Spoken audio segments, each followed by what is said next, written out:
Welcome to the rest of you to our CISO panel today. As Kim mentioned, we're going to speak about a very timely topic, privacy and the future of compliance and other issues of the new digital workforce. I wanted to share just a little bit to set the condition, if you will, of working from home right now. I found a very interesting report from Pew Research, and they released it in December 9th of 2020, and it was all about work from home. And they found that 71% of those who were employed were working full-time at their home, and 54% of those indicated that they wanted to continue working from home after the pandemic is under control. And what surprised me was that only 13% indicated that working from home and using or having technology to do their work from home was somewhat to very difficult, because a lot of them had been put into that situation very quickly and unexpectedly. So that seems like a very low number to me. So immediately I thought, well, what about those 87% who said it was easy or comparatively easy to do everything they needed to do with technology and with information and doing their job responsibilities? When I think about that, I wonder, does that easiness sacrifice data security in any way, given the new type of work area that was not built to do business in most cases? Does it lead to privacy violations? Well, we're going to consider this today. And how our hour will flow is we will start with 3 questions about this topic, and I will pose each of these questions one at a time to each of our panel members. We will then allow for audience questions after those 3 questions as time allows, and then we will reserve the final 6 to 8 minutes for parting thoughts. Now, we're going to start with some brief self-introductions and a brief overview of each of our areas and length of expertise. So I'll kick it off. Kim already said, a lot about me, and I appreciate that. I'm Rebecca Herold. I'm CEO of Privacy Professor Consultancy. I actually founded that in 2004, and CEO of Privacy and Security Brainiacs services, which I did kick off and launch earlier this year. I built it with my 23-year-old son throughout 2020, and I love working with him. He's so smart and brilliant. And so we're getting that into place. It specializes in IT and primarily security, privacy, and compliance. And that's my areas that I've been working within over 25 years.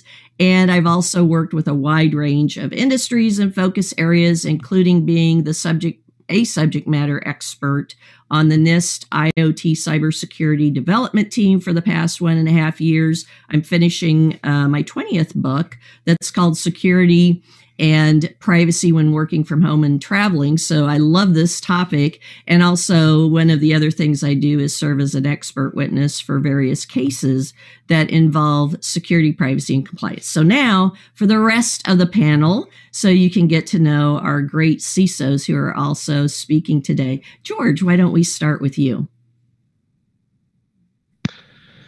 Good morning, good afternoon, good evening, everyone. I am George Viegas. I am the Chief Information Security Officer at Chapman University on the West Coast. Chapman University is a medium-sized private school in Orange, California. And that's where I'm the security person. I also kind of wear the privacy hat, as many of us in the small and medium-sized space do. Prior to Chapman, I have been the security head in multiple verticals, including banking, media, and security companies. So very happy to be here. Thank you, Rebecca.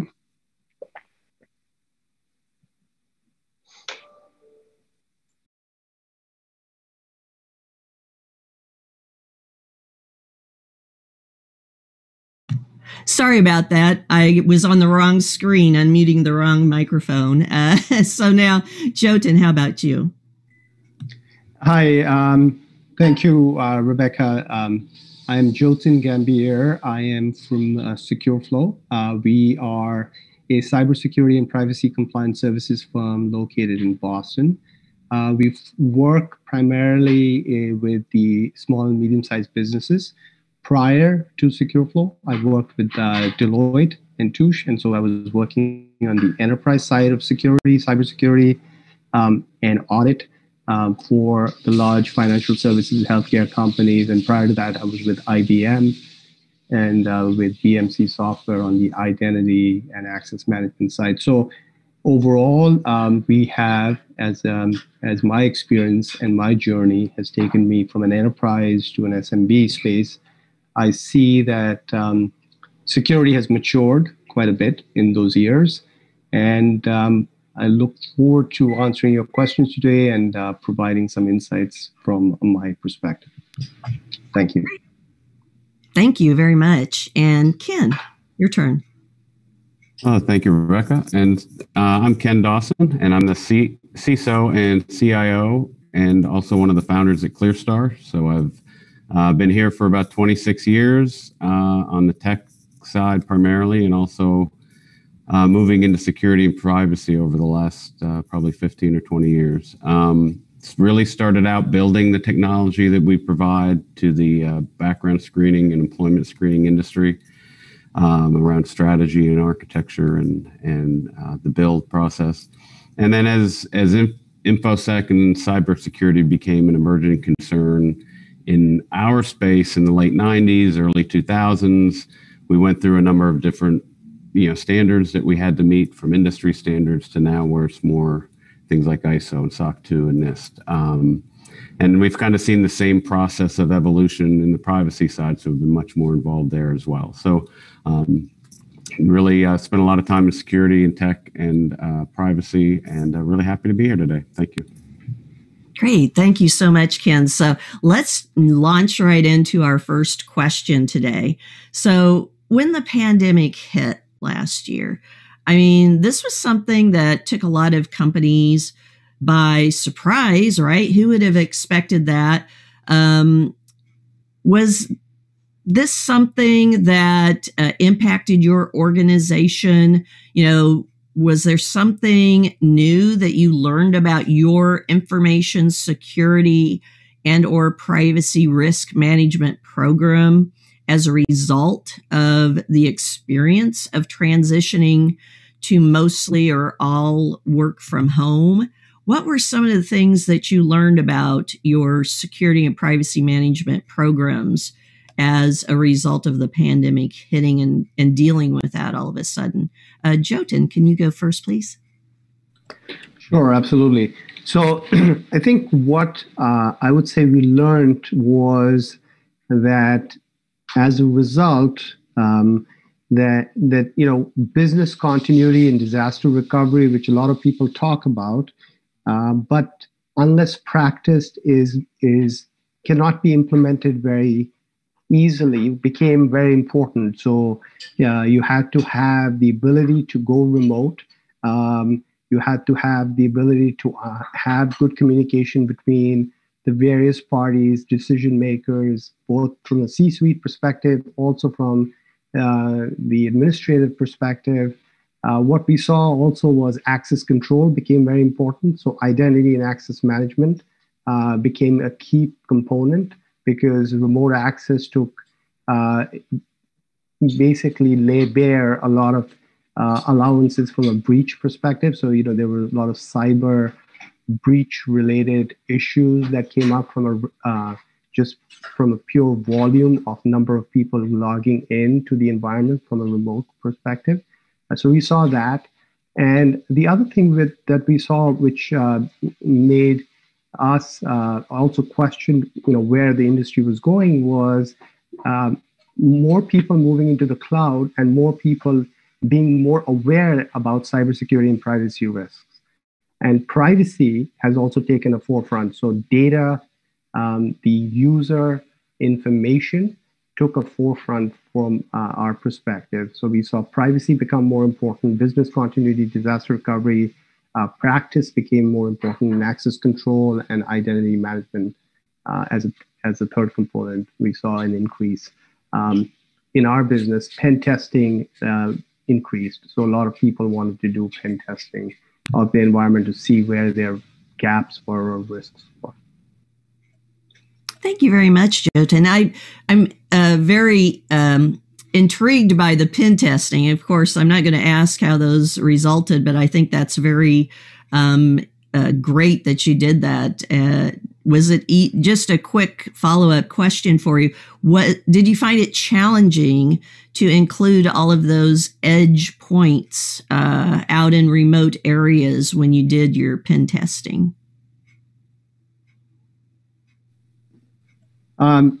Rebecca, you broke up a little bit. You asked me something about the pen test, right? I was just wondering, was that a challenge trying to do pen testing with so many remote locations and having folks who might have a large number of their own personally owned devices out as part of the network now connected? Right. So, good question. I think the overall perspective of a pen test is that we are testing the IPs, specific IPs where a user goes and accesses either the portal or the application or the mobile application.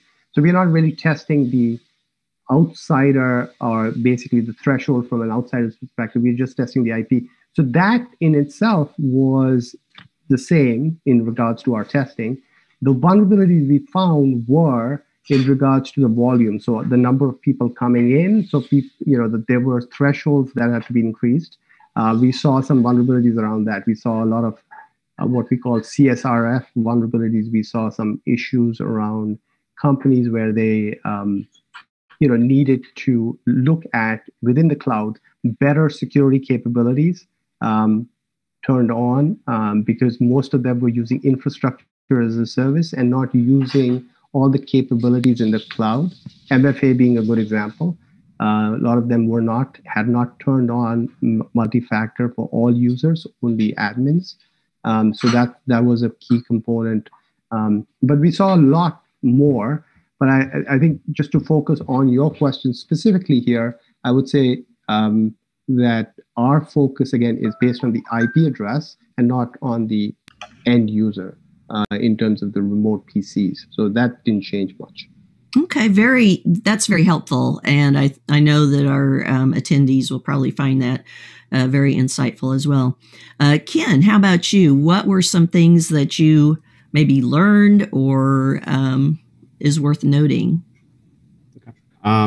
Well, I think we kind of had two, probably one on the good side and one on the bad side. So the first was that our BCP, all our business continuity plans pretty much worked and the tech around them worked. We had spent the year or two before making sure everybody could work remote, laptops, and trying rebuilding our tech stack from a security standpoint to support remote work.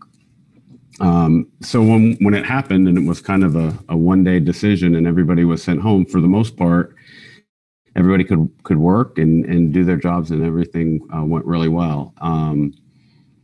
And again, I think it goes back to some of what we heard just a little bit ago about, practicing it, testing it, being sure before you get into the issue. And then, I think the other side came when we were probably patting ourselves on the back, thinking we had done a great job. And then we realized, hey, we've got offices out there that have processes that are very manual, very paper-based, that none of us seem to know about. Mm-hmm. So in that case, you start scrambling and a lot of the, different controls you have to put in place. And a lot of it really became very much more hands-on and one-on-one with the people involved, which really kind of ate up a lot of time on our end.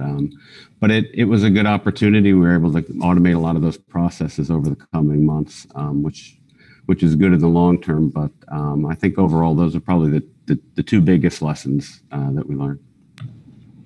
Thank you, Ken. You mentioned about the paper-based, and I'm glad you did, because I think a lot of organizations have just addressed the technology issues of remote work. So with the paper-based, did you provide more training to people about keeping those paper documents in a secure area within, their homes, where there might be a lot of other people around? Yeah, it really hit us in two ways, and that's one of the key ones, right? One was these people went home and they needed printers and they didn't have them, so kind of scrambling to get them up and secured and running. But then the other was that some of these processes, drug screening processes are a good example of it, that really require the paper and the paper trail. So we're teaching them how to secure, we're providing them with whether it's bins or whatever that help them to secure things at home. But then there's also the problem of currying this around, because there are different people who need it in different places and different times. So, a lot of it was about turning things into PDF and stuff, but really you still are left with the paper and how to secure it, and teaching people how to be aware of it. Oh, absolutely. Thank you. And George, how about you? Yes, I think, my colleagues hit upon the core issue, which at the end of the day, the pandemic was a business continuity problem, right? And there were essentially two types of organizations, the ones that were prepared for this and the others that were not, with their business continuity. And essentially, my view is, if you were in a regulated industry that required BCP preparation, for example, in financial services, where in some cases I know not only did we do the tabletops, we actually failed over to our business disaster side to actually run the business. So we effectively did live testing. So in general, if you're in a regulated industry, you were probably required to do it. And so, or like Ken mentioned, the business required you to do it. So I think if you were in one of those categories, you were in a much better shape when the pandemic hit than the folks who, were just reading their plan or probably not prepared, right? And for many of us, pandemic was always a scenario on our business continuity plans. But in the recent past, we had kind of just did it gathered dust, and we were looking at sexy scenarios like, in California earthquakes and other stuff. So essentially, if you were prepared for it, if you tested for it, you were in a really good shape, I think, relative to the folks that did not. And so in my particular case, we were somewhere in the middle. While we didn't do live wire tests, we had actually had a cloud-first strategy, and a lot of our systems were cloud-based, so our reliance on on-prem systems was less. However, in the first few weeks, 2 months of the pandemic, obviously we were, like everybody else, scrambling to maintain the business, right? And some of the issues we found out were capacity issues with systems. Can we have that many concurrent users on our VPN, for example?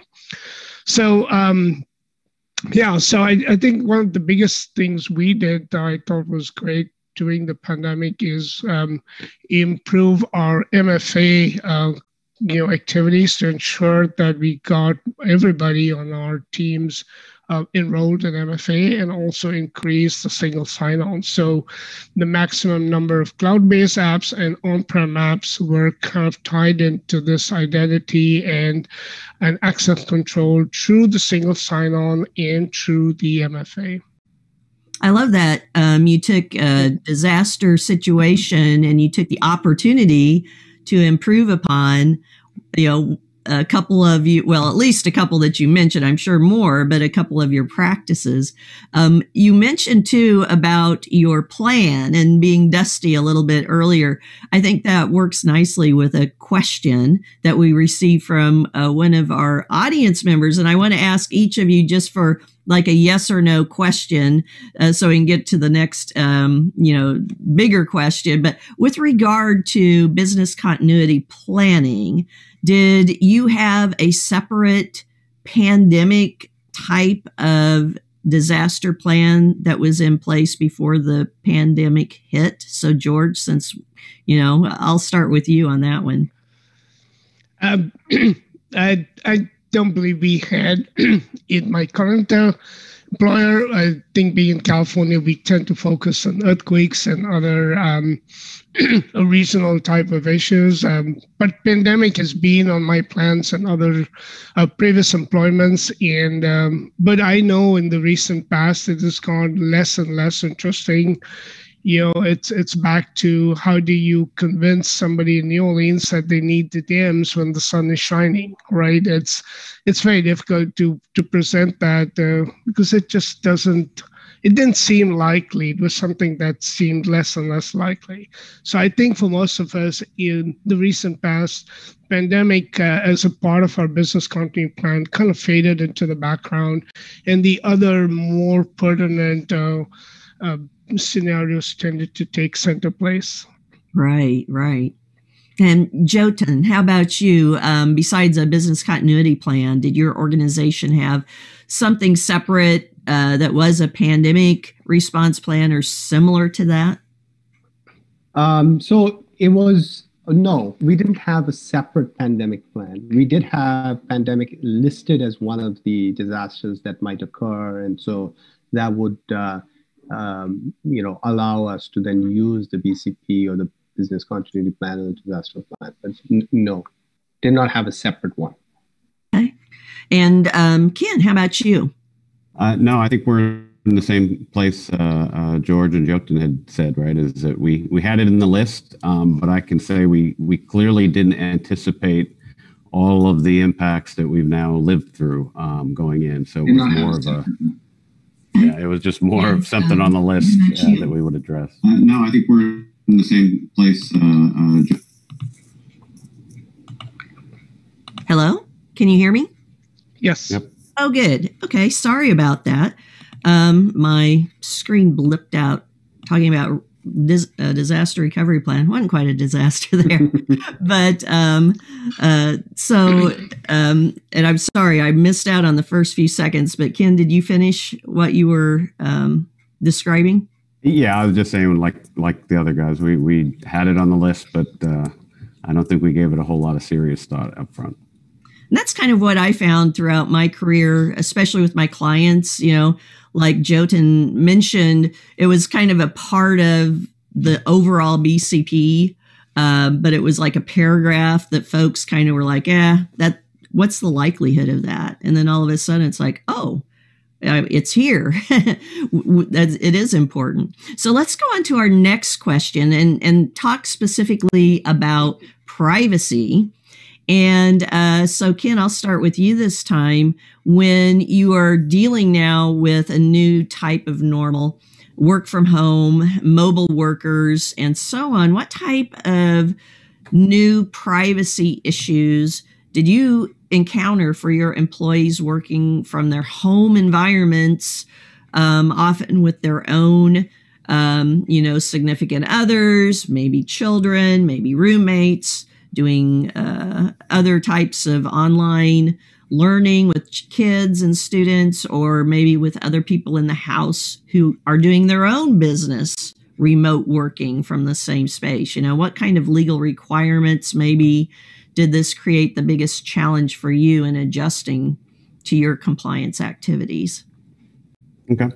So I think the first part about the working from home for us really came down to be almost all environmental, right? So we started to have questions that weren't really questions before when they're in the office, right? Who's around them when they're on the phone? Who else is printing at the same printer? Am I out in the open or in an office that's shared by someone, whether it's for school or someone else working somewhere else? These were all things, for the most part, people at home we didn't have to think about, or people in the office we didn't have to think about. We could just kind of go see. And we had policies and procedures around all that. So as they went home, some of it we could handle, the tech side, the virus scan and the always on VPN and all that protected from a technology standpoint. But we really had to spend time with people, really training them up and increasing awareness around just the logistical issues of being sure that I'm not leaving my paper sitting around where my neighbor might see something. And especially in our industry where virtually everything we do has PII all over it. So it was a lot of training, and it went down through the managers into the, to get one-on-one with people. So there was a lot of that. But then as we looked also kind of spinning off the work from home side to the compliance challenges, it's really made it harder for some of the same reasons to look at how we audit our processes, right? So, where we could kind of see just little things, even like papers being left on the printers when they shouldn't, or work being left out, or just kind of some of those obvious things that become very hard to follow and watch, and really see if people were following through properly. And I think the other that kind of hit us was, the whole bring your own device issue, right? So whereas in the office, there are a lot of companies, especially those in our industry, who have you put your phone away when you walk in because, we can't have pictures of this data and all this happening. When they're at home, I mean, all bets are off in terms of that. So we really had to find ways to get creative on the tech involved and how to lock it down and protect it, which was very limited, given that most of this stuff is in our hardware at this point. So those are probably the two biggest areas, I think, in looking at it, looking at this issue. That was very helpful. Thanks for those details. And so many different things too to address. George, how about you? What kind of privacy issues and compliance issues have you dealt with? Right. So as a university, we deal with all sorts of information. I've been in multiple verticals prior, but in the university, it all comes together. So we have, P1 data because we are dealing with a lot of student information. We're subject to student related protections and laws, but we are also subject to state privacy laws. We also have personal information. We have financial aid, so we deal with kind of the banking type regulations. So there's also personal health information. There's so many types of information that universities hold. And so, making sure that we are keeping the same high bar for compliance across all of these regulations, I think was one of the biggest challenges during the work from home section of the pandemic. And so, I think the areas that hit us the most was with our customer support personnel, because these are the folks who are, we're used to them coming on site for the areas where we are, for example, collecting donations related to PCI, right? All of these regulations now have to be suddenly working, in a home environment. And what is particular in higher ed is we have students who are actually working these lines. And so, one of my, I would say, edge scenarios, which kind of illustrates the pandemic problem, is making sure that we had appropriate protections for students who are now working remote for the university. And, that meant making sure that there was training in place, making sure we actually gave them, university hardened devices so that they could perform university work only on those devices. So these are folks who would normally, kids who would normally come into the university campus, work on our network. Now they had to be working at home. And we had to make absolutely sure I did not want them working on the same computer as they were playing their online games, right, in their spare time. So I think that was specific to our situation for the pandemic, but it just highlighted the overall challenge of making sure that support personnel, your service desk, and all those folks could work remotely in a secure fashion. Yeah, I mean, schools and education have always had, I mean, just the environment is so open. I taught for the Norwich University Master's Program in Information Security and Assurance for 9 years as an adjunct professor there. And that was quite a few years ago. And even then, some of the things were challenging. And then now with some of the high schools that I've been working with, just like some of the tools for privacy that they're using to make sure that students are paying attention, aren't cheating, things like that. Those have some significant privacy issues. So, I can definitely, as you were describing that, I was picturing all of this in my mind. Jyotin, how about you? What are some of the privacy issues that you've been dealing with and or related compliance? So similar to George and Ken, I mean, of course, they're in different industries. Ours is focused on consulting specifically. So, with the traditional people process technology, as we call in consulting, they were all affected from a privacy perspective as everybody went remote.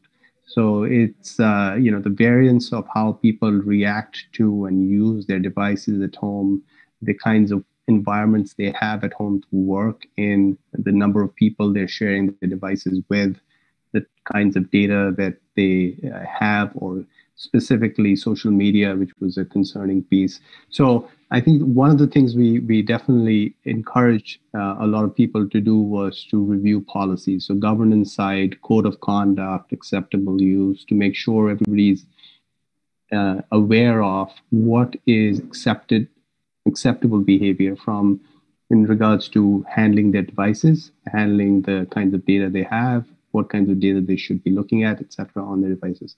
Then there was the process piece of it, and we tried to do training more often in regards to both from a compliance perspective, what kinds of data we were concerned about, PII, EPHI, financial information.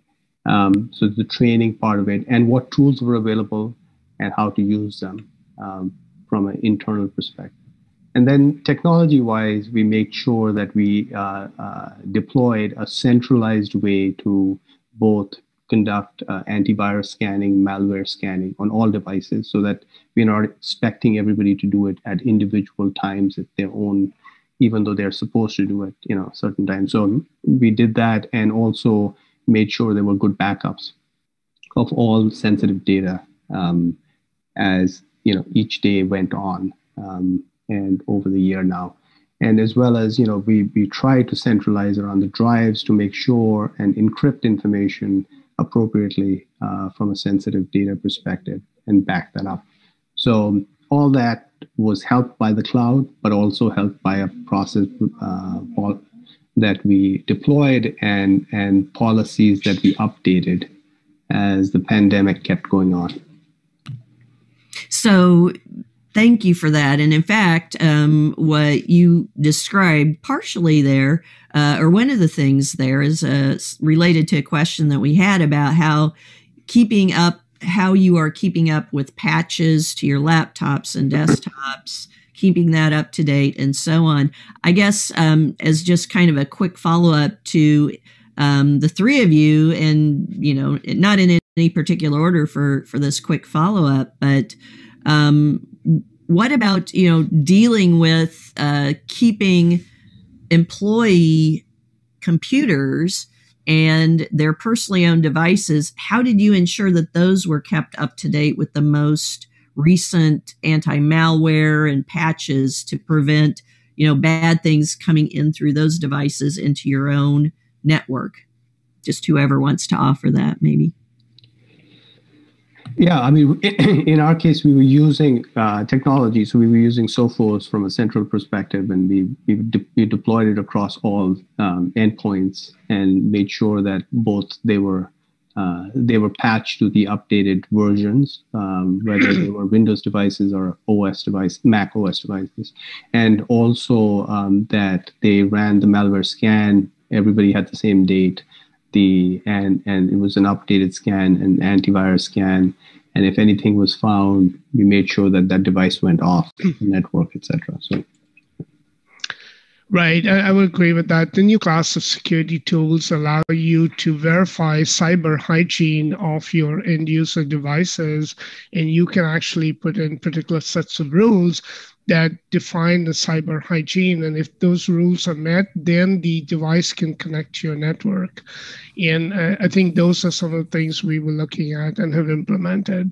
So, so that's one way to get past that. Another way is to provide free software from your license pool to your users for their personal devices, or provide them a way to get antivirus software.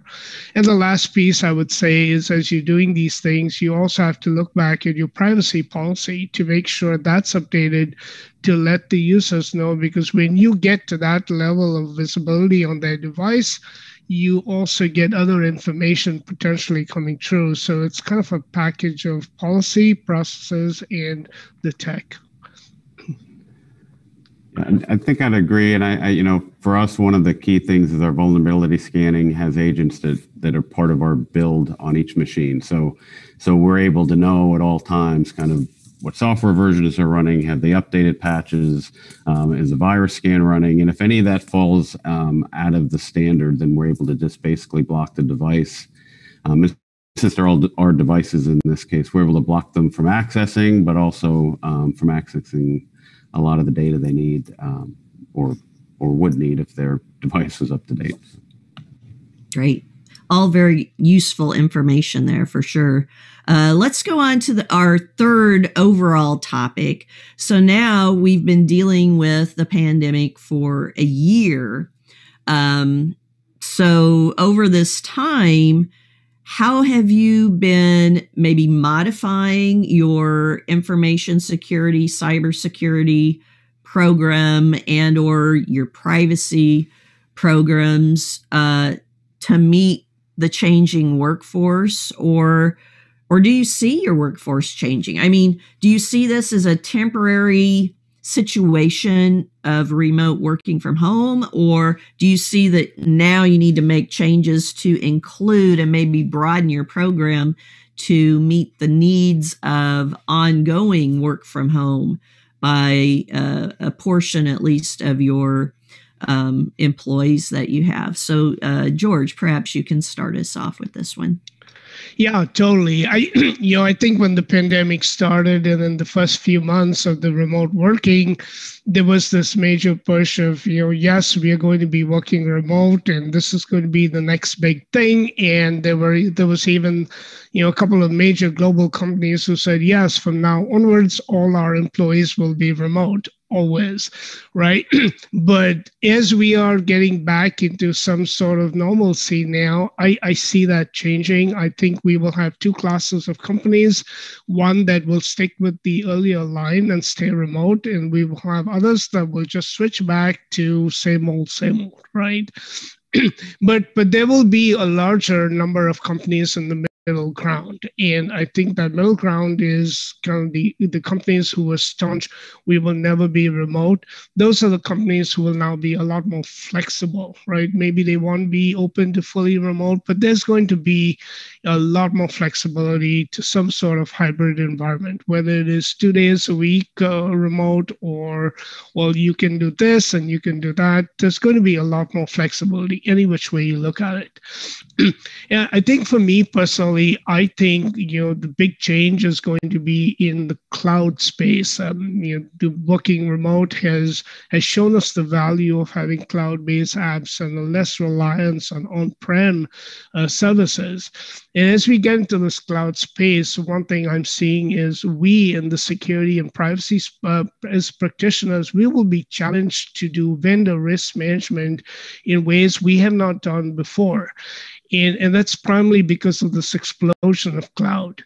And it's not just an explosion of cloud, it's all of these niche challenges that are coming to us. Challenges such as, cloud vendors providing us free services, right? Free services in exchange for what information, right? Cloud services providing our constituents, our customers, free services. There's also this growth now of cloud marketplaces, which is, if you've got Zoom, now Zoom has its own marketplace, right? So if you've got your own regular vendor assessment process, how do you extend that now to these marketplaces that can slide in from the side and get past all of your vendor risk assessment processes? So I think cloud is going to challenge us as we go more to cloud. Our vendor risk process has to keep up, has to be agile and nimble, but yet as secure as we want it to be. That's such an important point. And I think for so many years, too many organizations have kind of ignored or maybe didn't put as much concern towards their vendor management program, supply chain. In fact, that's not a big concern of mine, supply chain risk management, not only your first out vendors, but also all of the entities involved in the entire chain, because those risks can come up through that chain. So thank you for bringing that up. I think that's very important when you have remote workers, because now all of a sudden their vendors they're dealing with often are coming into your network through their devices.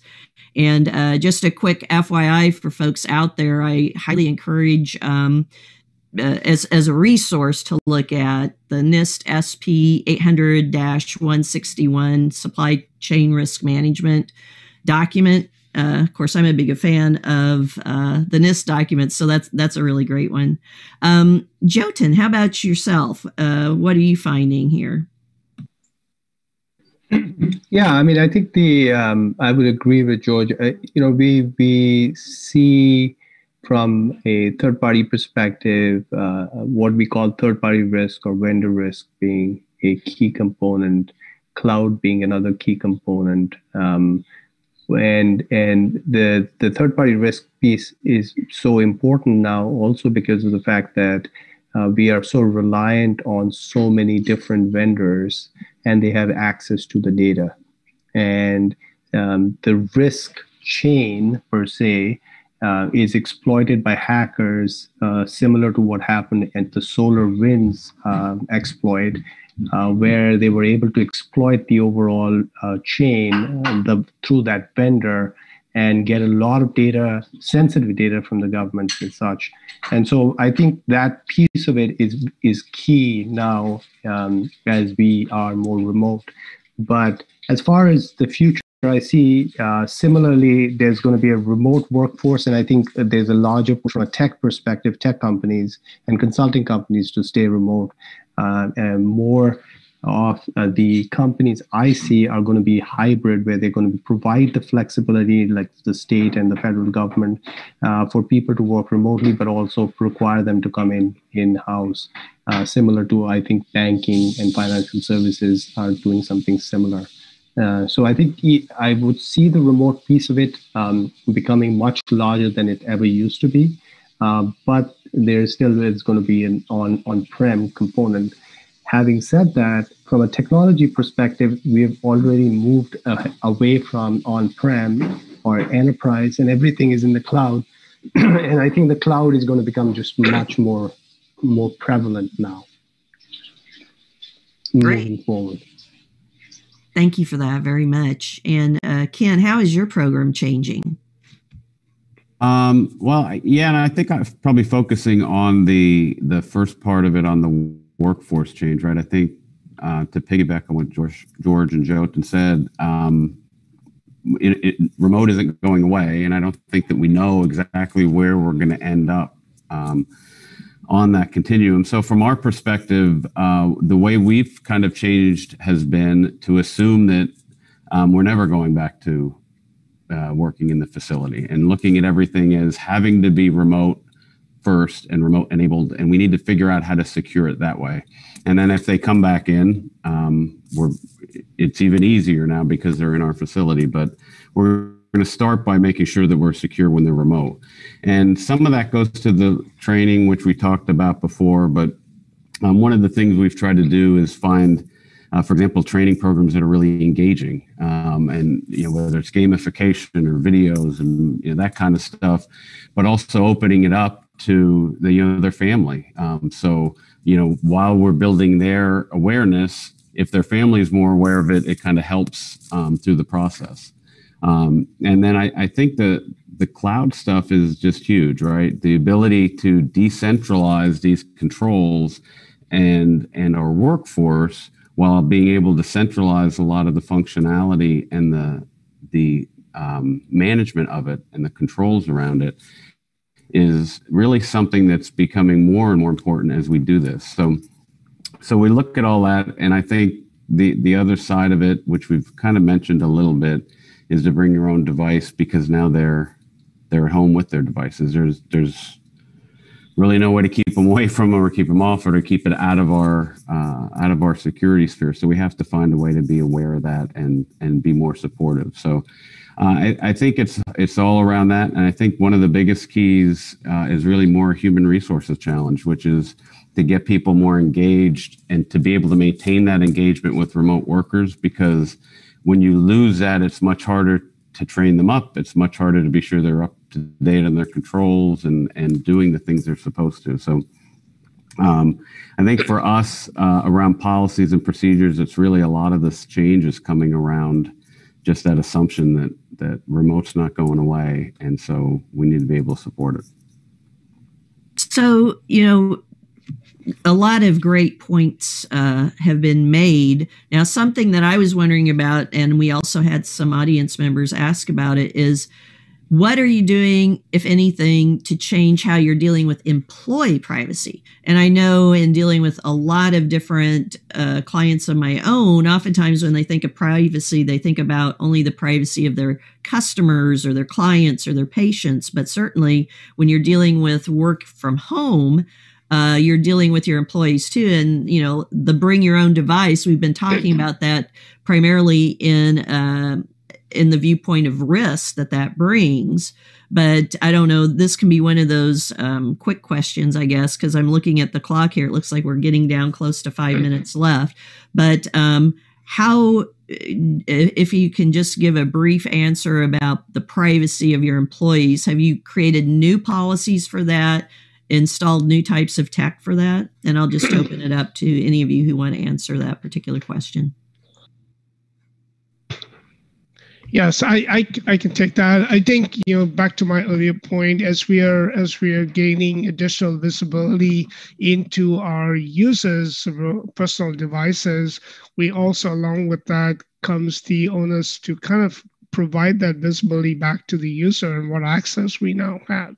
So we are looking at updating our privacy policies to make that very clear to the user, to let them know, this is kind of the access we now have. This is what we can see. When you use our network and you're using your computer to access our systems, these are kind of the things that come along with it.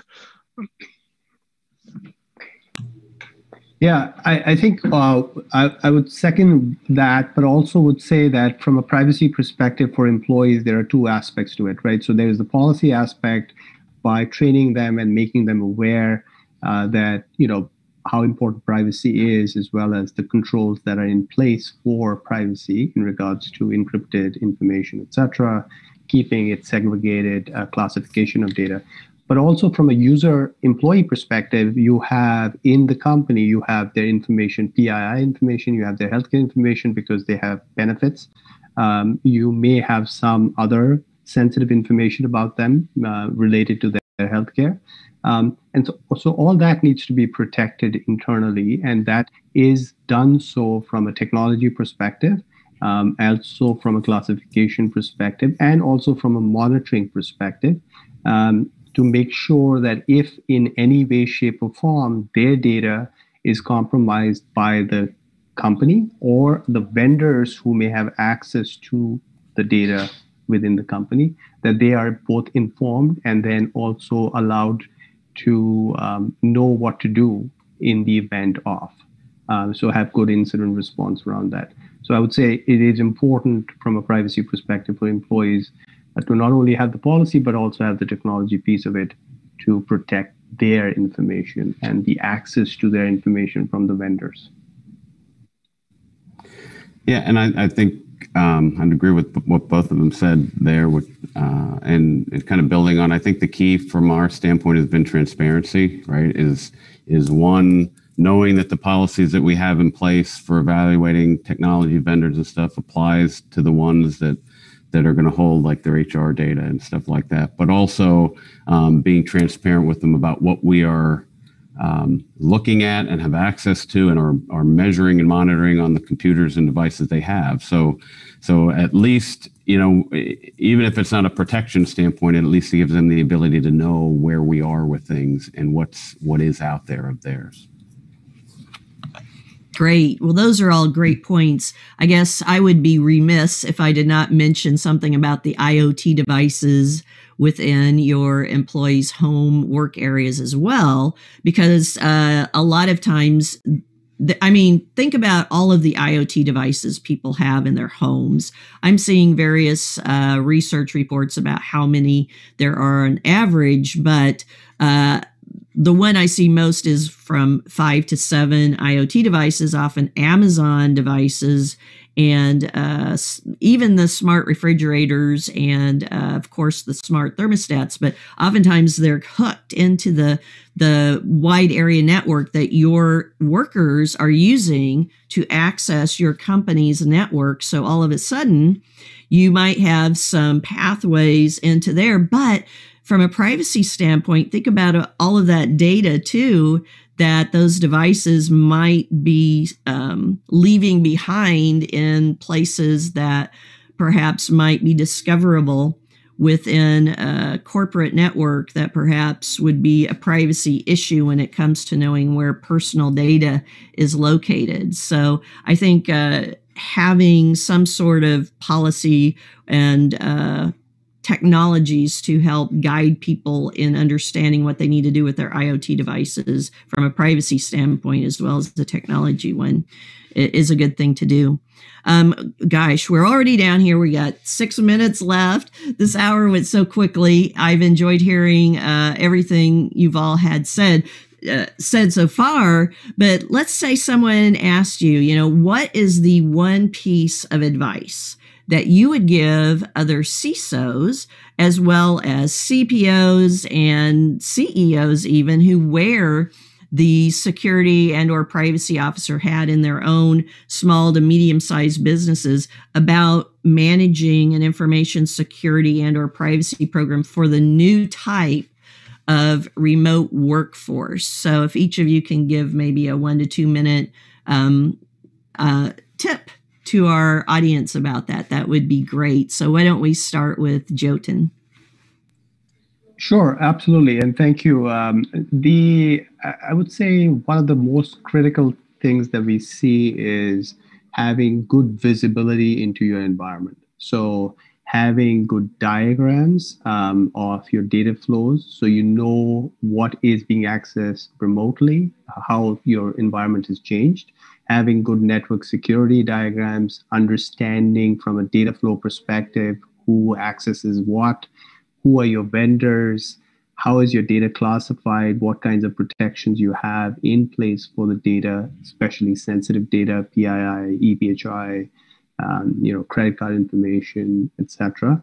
And then having an understanding of the technologies that you have in play, as well as what's available in the market. So you mentioned IoT. And as IoT becomes larger, security around IoT devices becomes more important. We are talking a lot about artificial intelligence. We're talking a lot about machine learning. All these are aspects which are going to improve security, which are going to be important parts of security. But in order for them to be effective and within your environment and productive as such, from a security perspective, I think it's important to understand risk. And the way you understand risk is by making sure you have good understanding of your overall data flows, your compliance regulations, and the standards that you are looking to follow to baseline what you consider normal behavior. So I think I would agree with Rebecca, where I would say NIST is a great standard, ISO 27001 is a great standard, and those two are being adopted across. And then, of course, compliance regulations vary based on the industry and what you're working towards. Wonderful. Well, thank you so much, Jyotin. And Ken, how about you? What would your big tip be for our listeners today? Great, thank you. I think for me is probably a little more of a general approach, which is really trying to focus more on what our workforce is going to look like where it's heading, what are security and privacy landscapes, where they're heading. We've kind of found we were most prepared, like in this pandemic, for example, in the areas where we had already been looking ahead. And not so much tightly focused on what was right in front of us, right? So when we had looked at our users as just somebody who's working from somewhere, as opposed to in the office and trying to segment them, and then built our security stack around that, and that worked really well when the pandemic hit, right? So it became really easy from a business continuity standpoint. And then the opposite is the challenges that we had, right? Whenever we kind of looked at things too focused on where we are today, those were the challenges we ended up with in the pandemic, which was a kind of the great magnifying glass of all this. It kind of showed all of our weaknesses. So there were things where we couldn't move as fast or we couldn't support the work because we hadn't been prepared. So I think, like I said, I think the biggest aspect is being able to try to see where everything's going, where your workforce is moving, where your business is going, and where the security and privacy landscapes are heading, and start to chart the plan to get there, as opposed to allowing today to kind of dictate everything you're doing. And I think that's probably the best way to move forward. Wonderful. Thank you so much, Ken. And George, what would be your big piece of advice or takeaway for our listeners today? Great. Three small pieces of advice that make up the big piece of advice. One is security and privacy, right? For many of us in the SMB space, I think trying to keep the two separate is going to be difficult. I think even in the SMB space, privacy can, really latch on to a lot of the existing security processes and tech. So continue. I think the pandemic has shown us that, trying to do a separate training for privacy and a separate training for security may not be ideal. So, wherever there's overlap, try to get to it. Second, from a security point of view, look at the zero trust philosophy. I think as we've been talking about it for a long time, but with cloud and with a remote workforce, going to zero trust is a philosophy and way of working is a great way to move forward. And the last piece, but most importantly, is relationships, right? I think for security and privacy teams who traditionally, have been the ones that say, well, we want to look at this project and, well, we need more time to review this, the whole time period collapsed, right? We had to work with the business really fast and really quick to get things done. We developed relationships. We found ways to work with the business to enable it, right? It was existential for some of us. So I would say now that we've built those relationships, we found those faster ways of working, continue to build on it and find agile ways to help the business move forward. Wonderful. Those are all great pieces of advice. We're here at the end of our hour already. Thank you so much for being on the panel today. Thank you in the audience. And Kim, thank you so much for inviting us to speak on this important topic, because it is something that we will continue to need to address and evolve with as technology evolves and as workspaces evolve. So thank you, Kim, for allowing us to do this panel today.